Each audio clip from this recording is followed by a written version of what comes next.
Hi guys.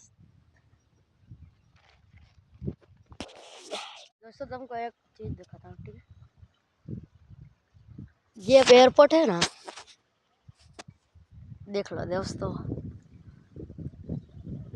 अभी मैं वहीं पर हूँ, देख लो दोस्तों। अमरेली से आता है, अमरेली। ये अमरेली पे एयरपोर्ट है और हमारी वो पाटे वाली रेलवे नहीं है, इसके बाजू में खेत है हमारा। तुमको बताऊंगा, ठीक है। 5 मिनट बाद रखते हैं। और दोस्तों तुमने एक वीडियो था हमने बनावनो ताड़ो, तुम देखजे। बारे जो तुमने बनावनो हमने बताड़ी,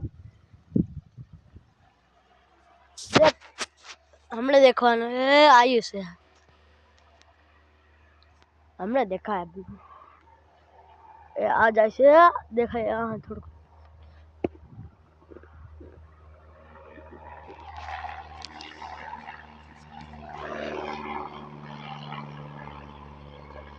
એટલે જાય હી ગયો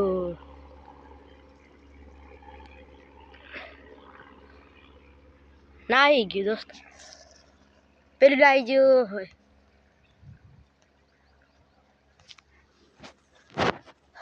दोस्तों गाय की बलून तुम 5 मिनट ट्रेन में, ठीक है। Bye bye.